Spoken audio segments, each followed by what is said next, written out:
started my career at Microsoft right out of school as an engineer. People walked up to me and said, you really should think about going into product management. Yeah, product management was never my bag. And I'm like, am I such a bad engineer you want me to schedule meetings? Really? Am I that bad? And I had the same experience in my career where I had people say to me, hey, you should really start thinking about doing venture capital. Venture capitalist, Mr. Alvarez. And I was like, am I so bad as an operator that they think I should just write checks now? You can't be that bad. Clearly, just having the basic capabilities is not enough. There has to be something that helps people move their brains.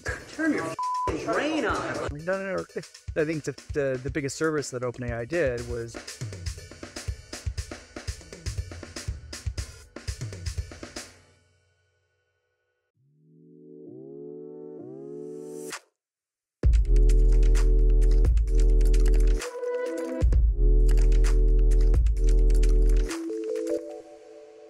Welcome to Building with AI, the show where we engage in conversations with world-class AI product builders and leaders. We help uncover tactical insights to help you build and scale better AI products. I'm your host, Hamza Choudery, and today we're joined by Quentin Clark, Managing Director at General Catalyst. Drawing from his extensive background, including senior engineering and product roles at Microsoft and serving as CTO of SAP and Dropbox, Quentin offers his perspective on the latest wave of AI. During the episode, he also discusses reimagining AI-native workflows, challenges with enterprise AI adoption, competition between incumbents and startups, advice for product teams building AI-powered applications, and much more. But before we dig in, here's a quick word from our sponsor. Autoblocks is the leading AI evaluation platform for product teams. It enables your team to collaboratively iterate on prompts, model parameters, and RAG parameters, while letting you retain full control over whatever frameworks or tech stack you want to build with. Seamlessly run tests to evaluate the impact of product changes on quality. Learn how to ship more reliable LLM products at autoblocks.ai. Now, back to the episode. Quentin, welcome to the show. Thanks so much, Hamza. Good to see you. Yeah, likewise. Super excited to dig in, hear more about General Catalyst's thesis on the AI space. Before we dig in, I would love to hear about your journey to where you are today, starting your career at Microsoft, finding your way to SAP before serving as the CTO of Dropbox. What principles guided your career in the tech sphere?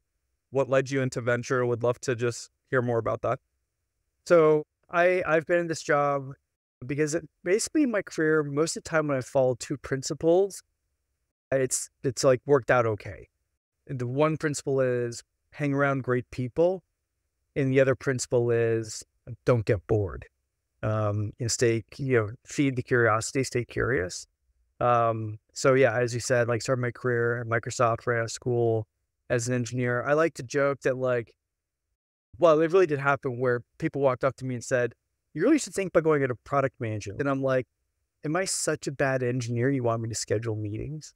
And I was fortunate enough to have someone take me under the wing and be like, hey, this job is interesting. And so I did that, switched into product and then sort of rose in the ranks there and ended up running the data platform organization there. So that's Microsoft SQL Server and Power BI and kind of everything in between. I led the teams that built the whole platform as we transitioned to Azure.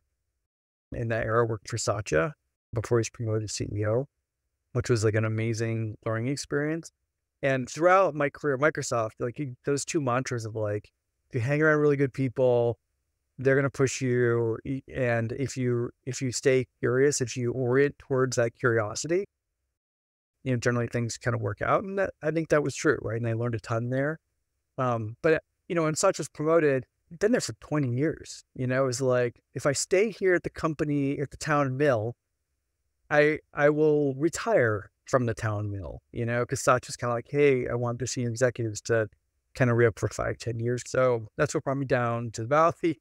That's what brought me over to SAP. I was there CTO, then chief business officer for a couple of years, which was amazing because they truly operate as a global company. Whereas Microsoft, I think at the time I was there still, and I know it's changed a lot, sort of ran out of Redmond, Washington, operated globally, but still the heart of it was kind of in one place.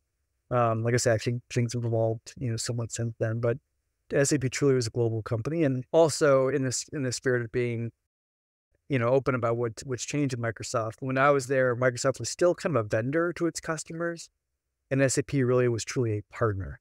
Like they would do anything for its customers, and that was also just very different than in my experience here. So yeah, I think things have evolved quite a bit at Microsoft. So that was a really good experience. But it's like, but between here and Germany and the rest of the world, I was flying hundreds of thousands of miles a year. I had kids that were in middle school. We just moved down to the Bay Area. It's like, okay, like maybe I should do something a little bit more local. I had this opportunity to, spend a year kind of like doing what I want to do. And that's what brought me closer to venture capital. And I had the same experience I had early in my career where I had people say to me, hey, should we think about doing venture capital? And I was like, am I so bad as an operator that they think I should just write checks now? Like I had that same kind of immature sort of, knee-jerk reaction. But then I had people take me under their wing, including Hamza, where I now work, here at General Catalyst. Vinod, who I know you've had as a guest on, previously, and others, helped me understand the leverage that this job done a certain way.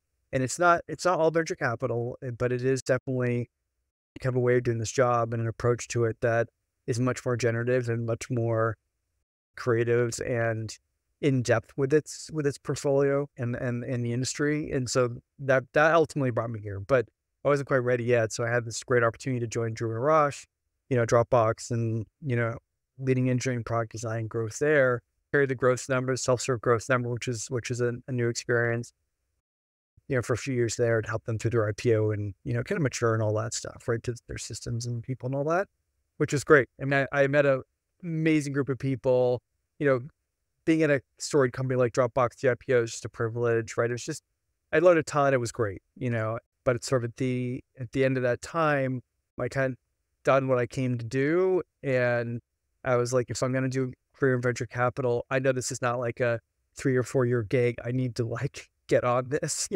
and so I found my way, back to GC. I spent a ton of time within that year off, what I used to refer to as my gap year. Like, I took it like 22 years.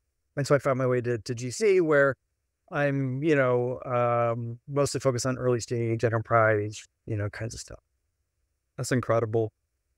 And I would love to hear about your reflections on how you interpret this latest wave of AI. I'm curious how you compartmentalize the ChatGPT moment, what this means for the tech industry at large. Yeah. I think part of what I'm going to say, I don't think is unique at all. I think part of what I'm going to say maybe is not as often repeated. But let me start at like the 50,000 foot view, if you will, I actually think of this as the third wave of technology change in computing, where the first is microprocessors, like silicon, like the integrated circuit, transistors. Like this allowed us to take a computer and put it anywhere it could possibly be useful. And we've been chasing that. I mean, NVIDIA's earnings announcement came out yesterday. It's clear we have been innovating and chasing the ability to build great silicon and, put transistors to work in all the places they can be useful. We're still building that today, however many years later after, Fairchild, writ all. The second wave is really networking. And when at the abstract level, what is networking? It's really provides two capabilities fundamentally. One, I can gang up a bunch of computers and have them take on a big task together. That started with, multiprocessor, SMP systems, clustered computing, cloud computing, et cetera. That's what that is. Like you look at the infrastructure I was running at Dropbox, for example, and, there's a bunch of systems there that are, fetching records for metadata for your folder hierarchy and whatever else. Every one of those little computers, they're all identical. They're all doing the same exact thing. They're just ganged up, take on a big task. And the other thing that networking gave us was the ability to take a bunch of computers and have them cooperate, take on more complex tasks. Every API call is just that. It's one computer, independent computer system, and another having some dialogue and cooperating. Not always, but very often that's happening over a network, right? And we took advantage of that, like the whole, service-oriented architecture and, microservices and all that stuff is a sort of an extreme pushing of that modality of like, well, it shouldn't actually matter whether things are across network or on the same system. We should make everything this like very well-structured API call. And there too, like, Amazon's throwing satellites into the air so that our cell phones like are no longer talking to, terrain-based antenna. Okay, we are continuing to innovate the networking, same thing, decades later, right? If you look at both of those movements, they were decades in the making ahead of that. Like the general structure of general purpose computing, Turing machines, this dates back way before the transistor was invented. The transistor was invented out of the necessity of like, kind of make that thing more efficient. Carrying around a vacuum tube is like not, it's just kind of not scaling. And, and it was networking too. Like before the iPhone came out, there were devices that can like do your email and like make phone calls at the same time, starting in BlackBerry 2000, 2002, something like this, that era. But even those things were decades in the making, because to build the network infrastructure or cell phones, to miniaturize the technology to fit on a device, to get the battery life there, et cetera, right? Like decades in the making to make all that true.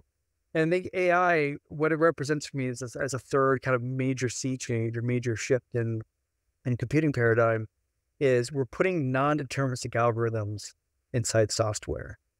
And kind of what that means is instead of programming being no offense to programming writ large, but like basically a gigantic switch statement, right?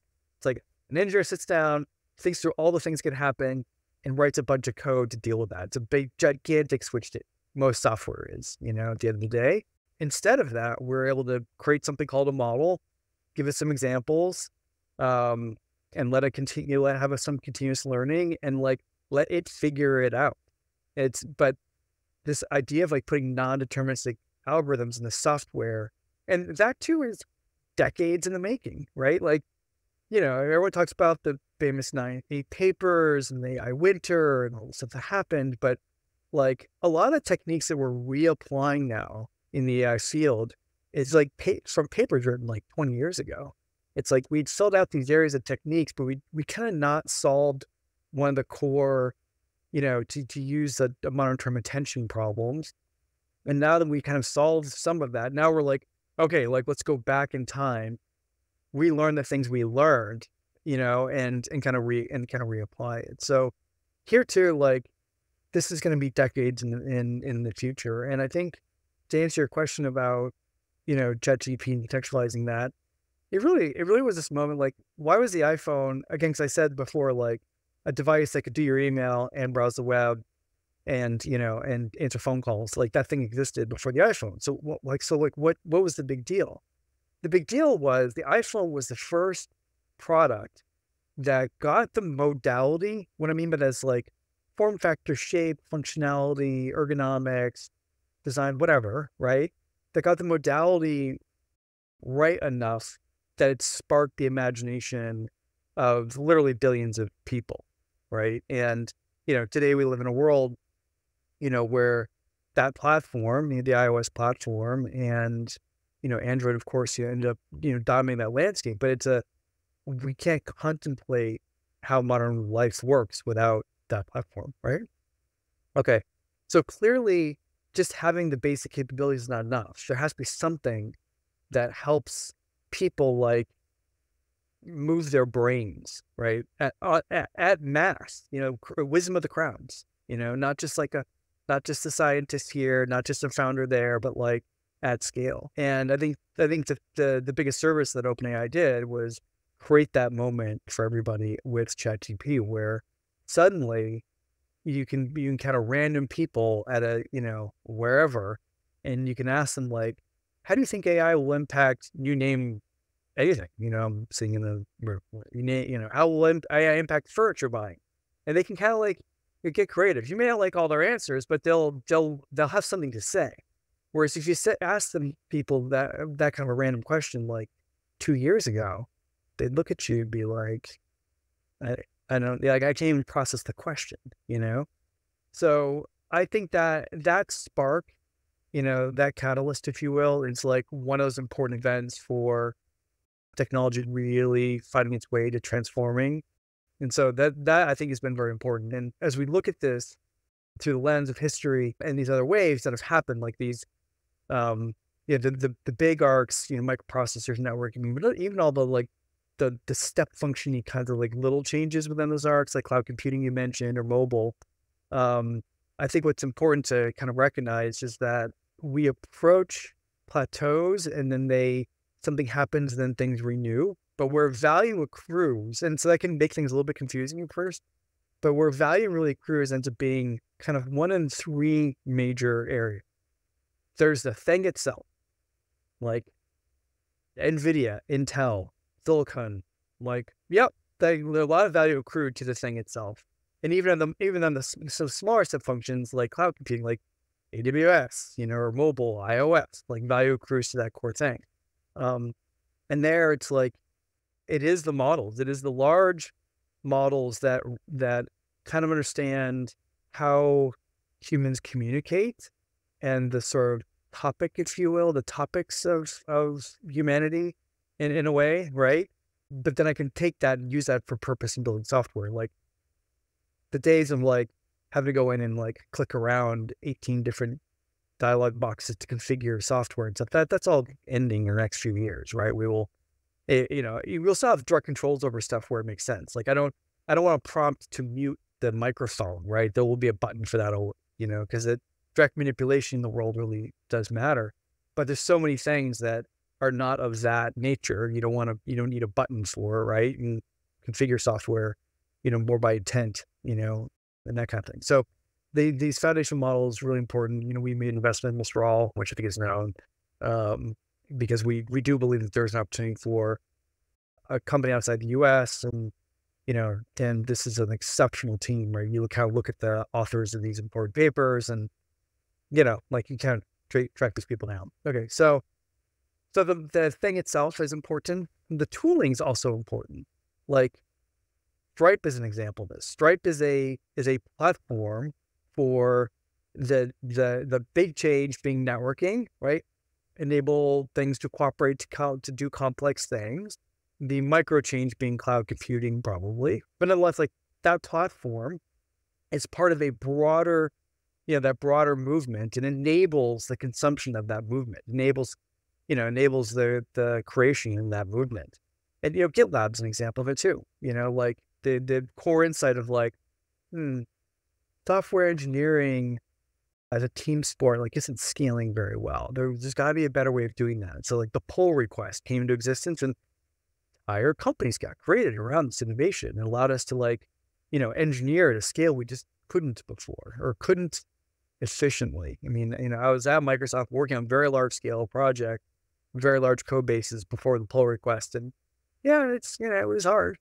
It's, definitely a different world, so, GitLab and the pull request, this is an example of another enabler of consumption and creativity and generating, for that generational change. And tier two, we're going to see that, right? And we're being pretty thoughtful about this, trying to be very thoughtful about this. And I helped co-create a company called Datavolo, which is commercializing NiFi, because we really believe that like inference, if you're going to feed inference for a business process, it's real time, it's the data typing is multimodal. You actually need the ability to allow applications to codify prioritization and interpretation as part of that feeding, so you can feed applications and inference to write things at the right time in real time. And so like there's a big platform change there happening. There's a bunch of stuff happening in the data space, which is really interesting, because if you think about the relational model, which we've built the world on, people sort of like lose sight of this, but like there's two concepts that have really enabled us to build large companies and globalize and all this stuff in software. One of them is the relational model, which allowed me to like program with data without like having to literally write the data structures myself, and the things that can crack open memory structures and pull out an integer. Like this is the way it used to be before the databases existed. Like we just wouldn't live in this world without databases, which is just transactional. It's batch oriented. It's highly precise, right? Like the column type of a float or an integer, like, when people get their salaries or they get paid at they pay at a restaurant or something, we kind of want precision. Like precision is our friend, you know, and all that stuff is oriented around the business's P&L. But if you look at the AI world, I actually want a little, I want a little bit of imprecision because I want to learn from those experiences. And that's different than the P&L. It's different than what we've built most of the world. So like we run a salary run, whatever the company does, right? Once a month, twice a month, every 2 weeks, whatever it is in the company's cadence is in. It's a batch process. You don't, I'm not going to hang up this call with you and then I'm going to get like a micro payment from General Catalyst for like working for this hour. Like that doesn't make any sense, right? But in the AI world, like if you've built that symbiote for a retail store, for example, and that symbiote detects someone of high value client come in, not necessarily because of a CRM thing, but just because of a in-store recognition thing. Like this person walks in, once a week, every week, and like they pay their credit card, they refuse to register their email address, whatever else, but they're still a good customer. You need to treat them well. Like some, person needs to know that immediately that's working the store to go spend time with them, right? Like that's a real-time problem. You need to know that in that minute or within seconds, honestly, of that happening. So that person can extricate themselves out of whatever they're doing, and then go, find this person and go talk to them.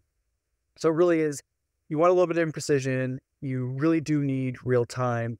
And it is very much multimodal. Like that example I give, I need to recognize someone's face. That means like some model's running. That model's probably running in the store in part because for privacy reasons, like if this customer is not chosen to register with the company, like that those records don't belong somewhere over there, but them being kept locally is probably acceptable, right? And so, and that's just a bit of a long-term memory that you're putting to play, in that store. It's like something that can remember things over the course of weeks or months, not over the course of years or decades or for eternity, which is kind of like what databases were built to do, but a little bit more ephemeral. So it's just the modality is different, right? So this platform thing is it's an interesting question. Like a lot's going to emerge here.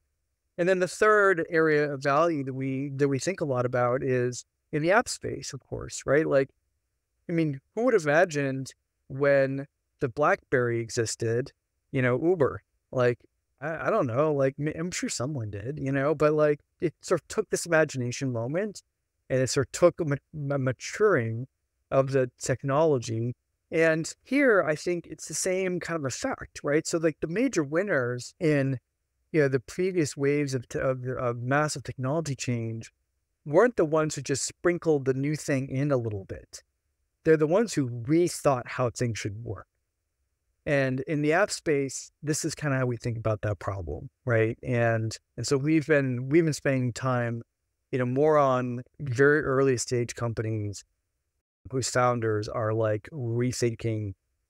We're going to completely rethink, and we're doing that both with, we're doing that across three different axes of work. One, of course, is just seed investing, find great founders, understand the problem space, are thinking differently about it. Their co-founder has a more technical background, but like this combination of legitimacy and depth, and passion to go really rethink something. We're doing a little bit through roll-up vehicles that like Crescendo, we've announced is where we're, instead of like, I'm going to add an AI bot to support, we're going to engage with how support's currently done, or it's going to transform it from within. So suddenly like services as a business model, if you can think about the leverage of AI, starts to become an interesting venture class asset because the margins can be very different there. We identify a problem space, we work with founders, and like Hippocratic in the healthcare space is a good example of this, right? Where we saw an opportunity because we're deep enough in that space and, work with the right founder to go get started and, go get that company going. That again will transform how a lot of that workflow works, in post-care delivery and all that stuff in the healthcare arena. So that's kind of like three vehicles that we're looking at that through. And then I guess the only other thing I'd say on this is it is so early. Having watched some of these other sea changes in my career, man, it doesn't seem like this one's going quickly. Like the rate of change is so tremendous. I mean, I knew Microsoft was working on some chip work, but these announcements on their AI, their AI chipset, laptop, whatever, PC work, like it surprised me. I mean, yes, I knew at some point, at some level, they were working on competing with, the Apple Silicon, whatever, and that the PCs had fallen behind in terms of raw horsepower. But to have them deliver that in such a AI forward, AI aligned, way relatively quickly, since the world sort of discovered that like that layer of personal device actually could be a massive enabler for us. That's just like, this is a thought that didn't exist, and so to have them come out of like, man, the rate of patience. I'd love to probe a bit more into this framework of viewing the different layers of the AI stack and where value is going to accrue. Obviously, we've seen the NVIDIA stock doing incredibly well, foundation models seeing value accrue as well. I'm curious to hear when you see the application layer really taking off and us seeing not just big funding rounds for AI applications, but cash flows to back it up. Yeah, it's funny. Like every week, it seems like there's some funny announcement where, it's very easy to kind of scratch your head and be like, wow, okay. You're like, in order for that to kind of come out as a venture asset, it has to be like one of the biggest companies ever made. Like, how many times can that happen in a month? And then, well, so it's like something's like there's a little bit of I think people chasing, honestly, and not being super thoughtful. But like, here's at the app layer. Here's an interesting way to think about this. In my previous jobs, when I was at SAP, for example, we did a lot of like design workshops with companies, help them think through business transformation and modernization through technology, et cetera. And then as a Dropbox, we were kind of working on strategy and because of who we were, where we were in the industry, we knew what was happening with AI, right? And we made some investments there, hired a team, and we're starting thinking through. And I've had this framework that I've been using for a long time about how to think about the impact to a specific person, like, doing a job, whether that's like a job role level impact or sort of a more horizontal, like, and that framework was basically, imagine like the very smartest person, and imagine they're smarter than that. Like they can fit more in their head at the same time. They have nearly infinite capacity to be reading Slack and your email and the news and all the pull requests and all the Jira tickets and right. Imagine that. Imagine that they're doing that all the time, 24/7. And then imagine that you have 60 free minutes in your day and you turn to them and you say, what should I work on? Like they would have the perfect answer. Like, what is the highest leverage work that you uniquely could possibly be doing right now that returns back to your organization, provides the most leverage, unblocks the most people. And then also, by the way, here's all the context you need. You don't need to go catch up on these 4 Slack channels and read all this other stuff. Like you can just, here's the summaries. Here's what you need to know out of all that stuff, And as you think about like, how is AI going to transform finance or HR or, at that sort of horizontal job level or, the energy industry or manufacturing, whatever, like you think about that. This is this idea that I have, this idea that I call symbiotes, right? It's like a symbiote for that function, for that industry, and even down to the person and even for the company, which I'll maybe come back to in a minute. So like that, you think about that scale of impact and like what that does in terms of productivity change, like the opportunity is there economically, right? There's no doubt about it. By the way, the other thing that I've come to think more recently, and I can't take credit for this thought, it's like pieced together from various parts of things people have said, but like, imagine one of the impacts of AI is you can create a worker for anything at Infineum. So it's like the smallest of tasks that you can possibly imagine. You could like hire someone to just do nothing but wait around and do that thing and do it to perfection and never miss it, et cetera. Like that's kind of the other way to think about the impact of business is we kind of have this infinite scale of workers assigned to more and more precise tasks, if you will, right? So you put those frameworks and you're like, okay, the impact, operational efficacy and, into productivity, et cetera, is there. So the economics are there. But to your question, like, when are we going to see that, in terms of like company building? There's no escaping physics, like there's no, I'm an investor in Glean, for example, and Glean, it's been great. It's been meteoric. It's been awesome. The business is gated, honestly, by the speed of enterprise adoption and deployment, which has physics involved. Like, it's going through, and set up a customer, the customer deploys it, it's going through all the customer's data. Well, before an enterprise lets that happen, they have certain questions they'd like to ask about like security and, and like the resiliency of the software, who has access to what, and, like there's like good fundamental questions. And it's not like the Glean team can just simply say, yeah, we've heard all those questions before from bigger companies and more secure companies. So just trust us. It doesn't work like that. Every engagement's it's a long process of sort of proving, validating yourself. So there really are these kind of like physics of adoption. And that's for that, the Glean example is a company very horizontal, very wide, like you deploy Glean in a company and like nearly everybody at the company can get value out of it. Like the next day, it's actually kind of magical. It's kind of amazing. And they, and good for Arvind and the team there for really taking advantage of that prompt interface, GenAI, ChatGPT, like imagination moment I talked about, implementing Glean as quickly as possible.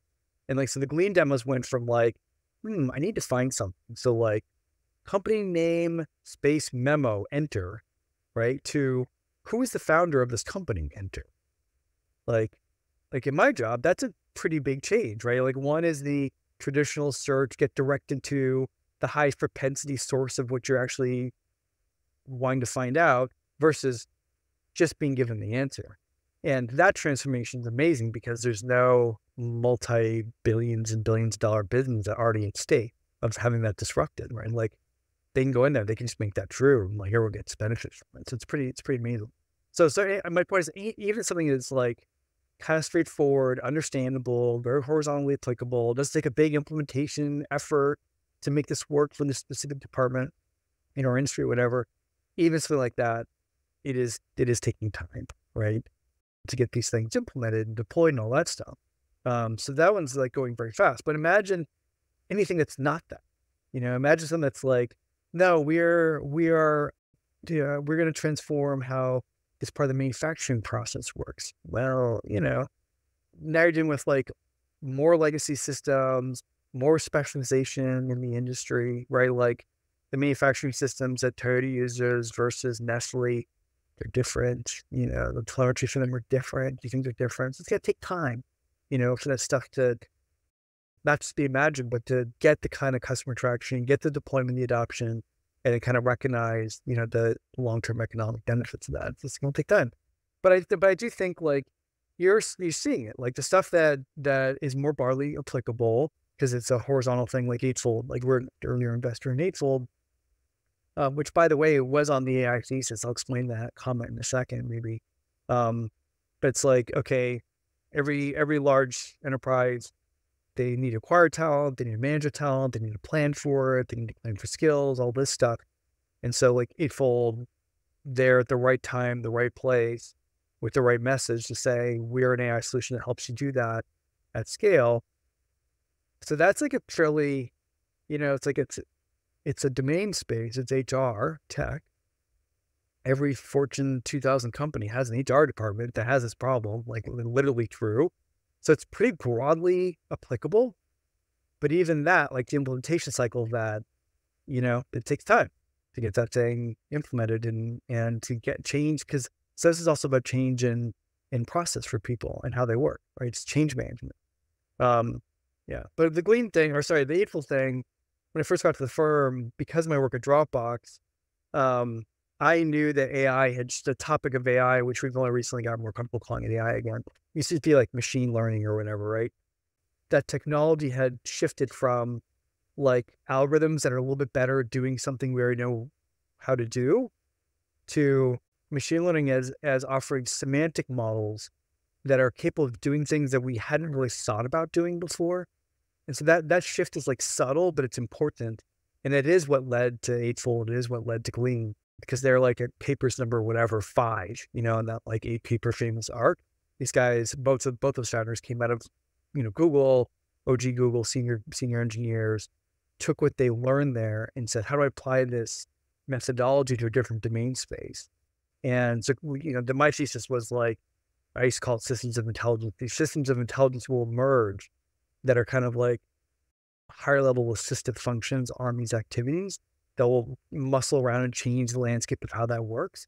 Now, of course, it all looks obvious, but like back then, I'm like explaining to people, well, I thought AI was dead. I thought we were in the AI winter. Like, how could you make, like, this investment about? I'm like, no, they should change it, like, have to kind of convince people. But now, of course, it looks obvious. That's awesome.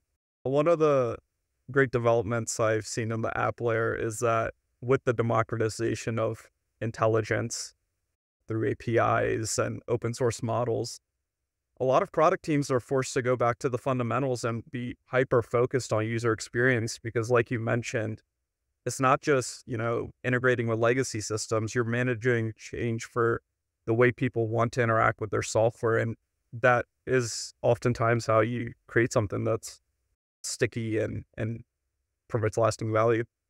I have a great example of that. If you want me to support your point. Yeah, I would love to. We made an investment last year in a company called Codium. And Codium is one of, a handful of companies that are, I think, pretty well known out there that are trying to figure out how do you apply AI to engineering? How do we make AI make engineering more, right? It's kind of like the easy version of that question. And this goes back to your user experience point. It's like when you step back, you have to ask yourself, what's going to happen with AI and writing software as an experience writ large? And I happen to believe that over the coming decade, we'll see it kind of end up in a more of a barbell shape. There's going to be lots and lots and lots and lots and lots and lots and lots of apps that are built by you and me and everybody else by prompt. I really wish I had an app that, like, literally, this is how we'll go. I really, like, in some computer interface, like whether you're talking or typing, I don't know. I really wish I had an app that, like, would every day look at my new LinkedIn connection requests, figure out whether I've met them or not, automatically accept the ones that I have, automatically accept any of the ones that are from, from companies in my portfolio, and then the rest of them, try to determine why I might know this person, and then just give me like a list of like higher priority ones I should look at, and then ones that are like very low propensity, that's just like a kind of a random inbound.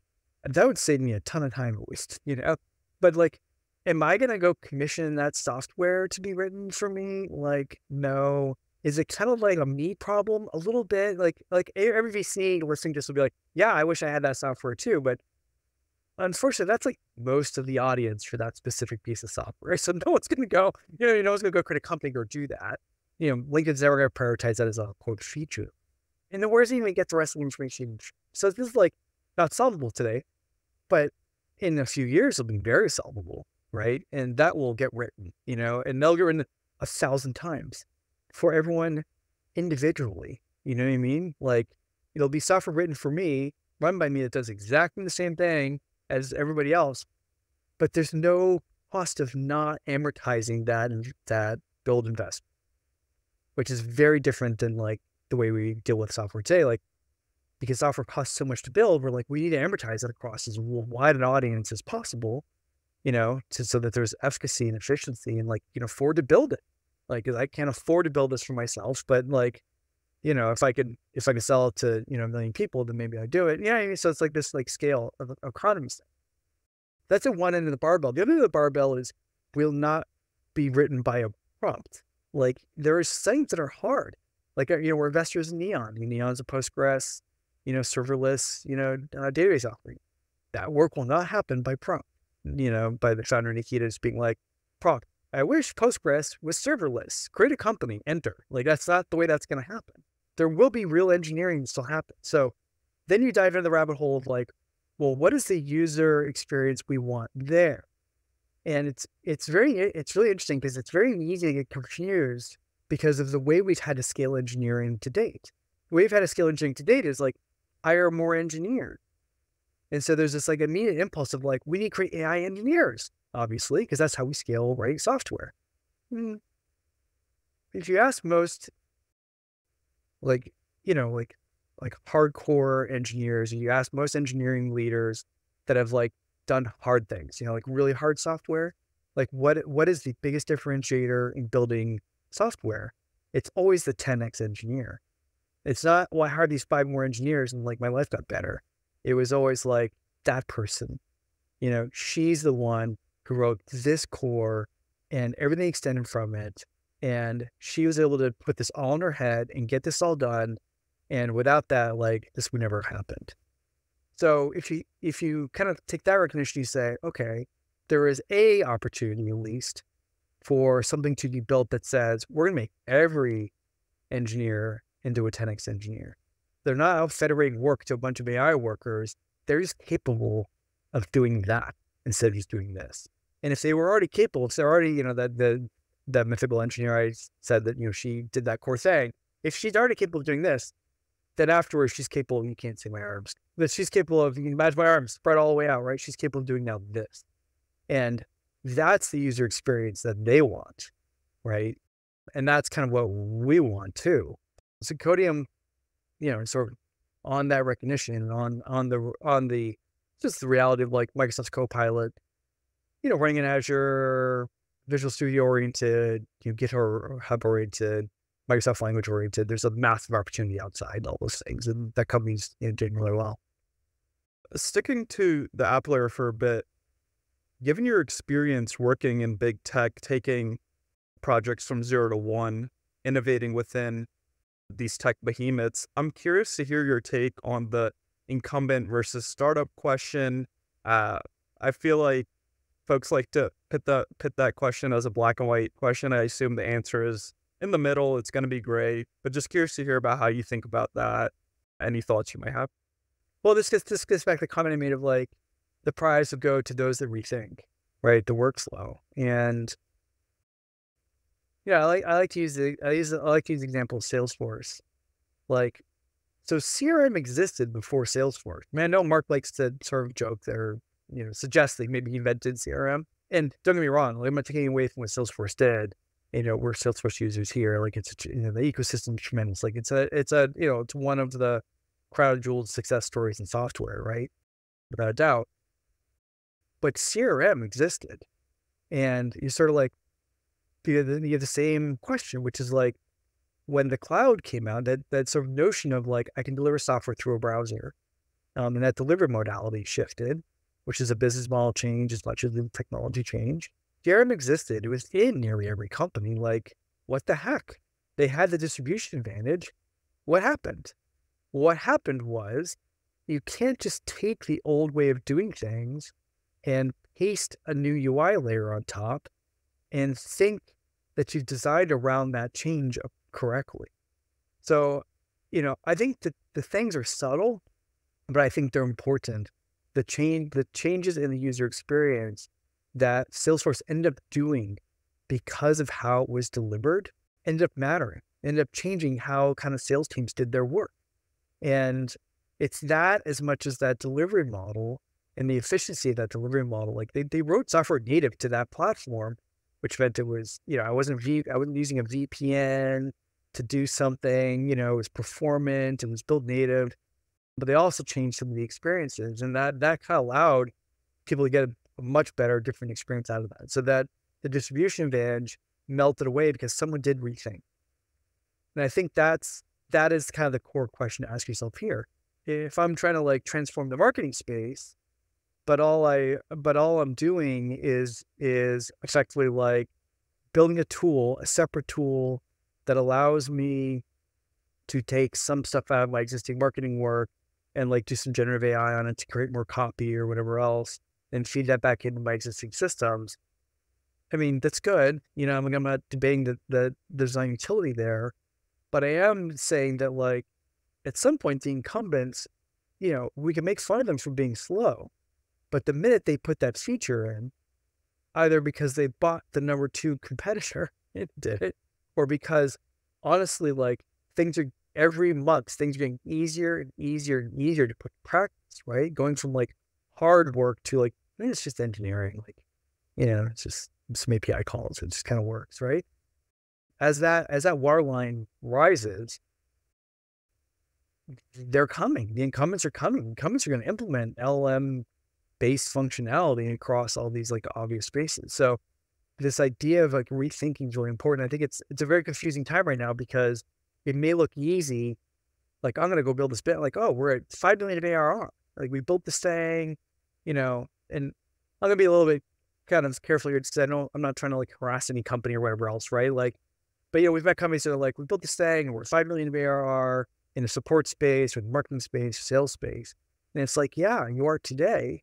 But like, as soon as like Intercom and Salesforce, like, kind of get around to it, and again, we can kind of like ask like, what's taking them so long to do this, whatever, it's fine. Always an incumbent problem, but man, they have the distribution to manage. They split this thing onto the feature and it works. Like, your growth is going to change. Like, I guarantee it.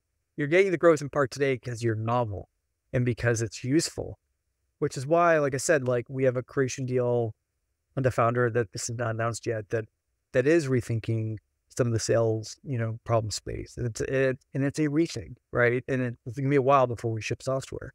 We're doing this company called Crescendo, which is transforming the support space from within.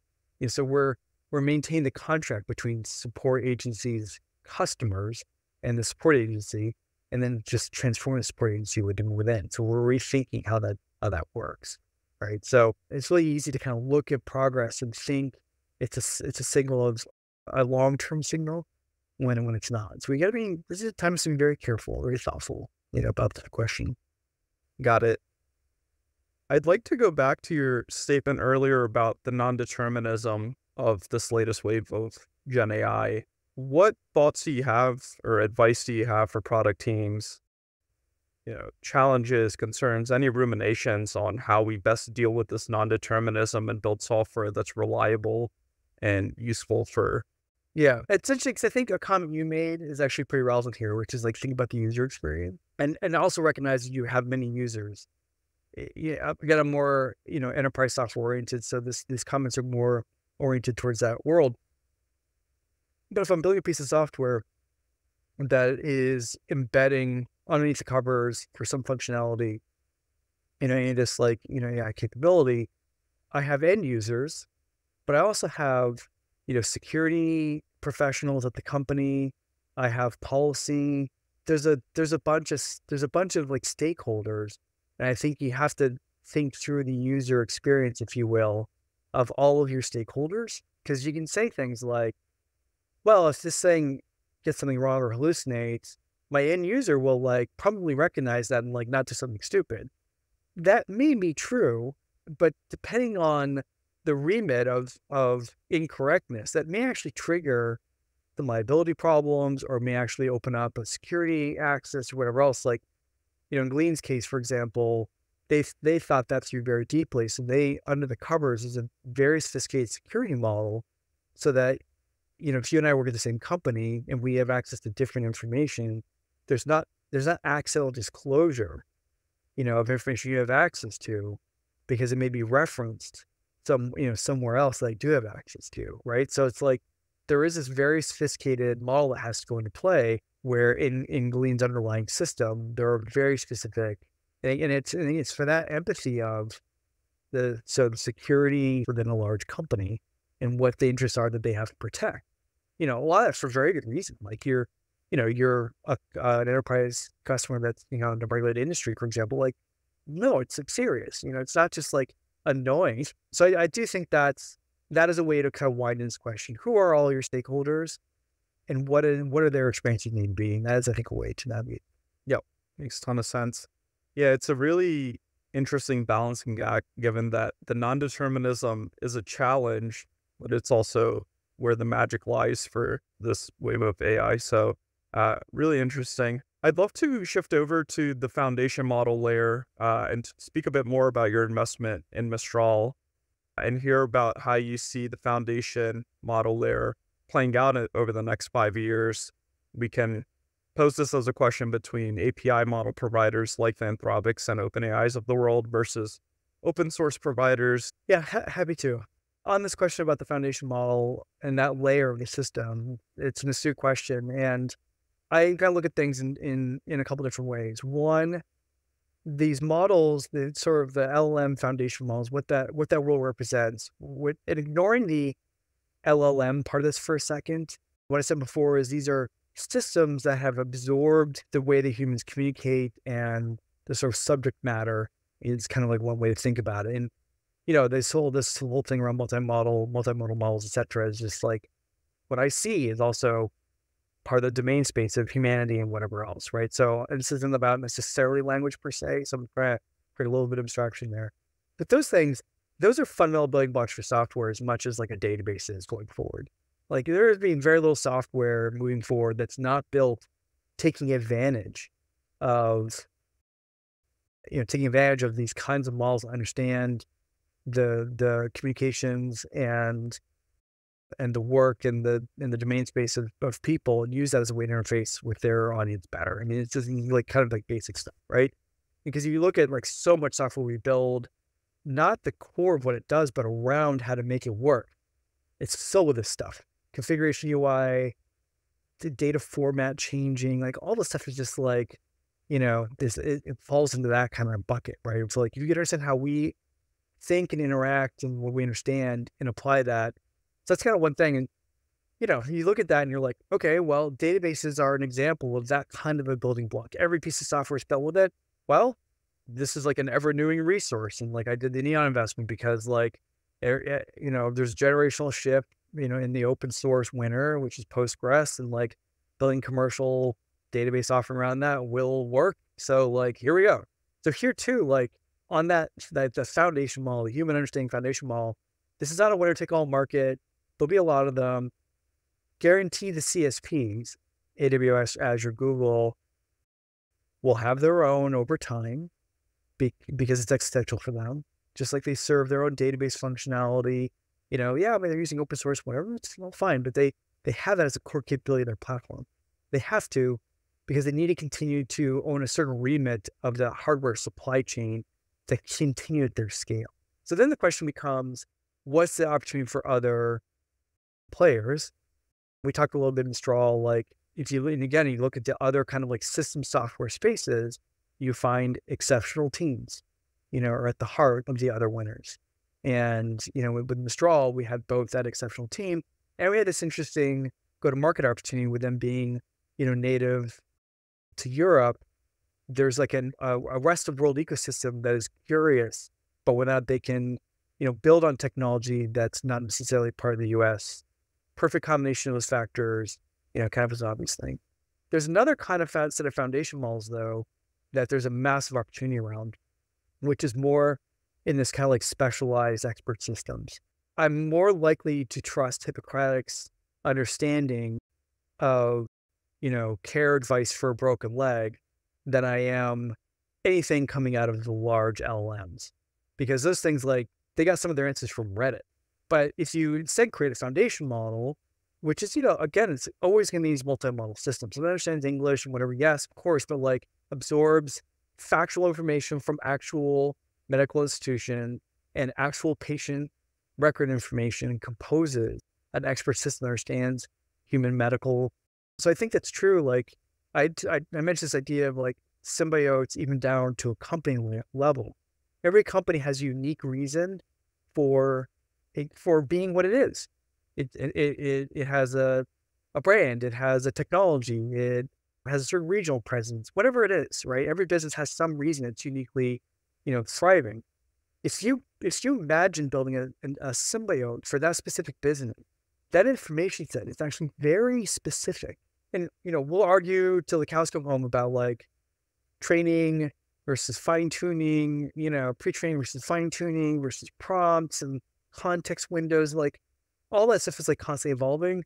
But the meta point of whatever it is, there'll be a thing that deeply understands that business that is of value.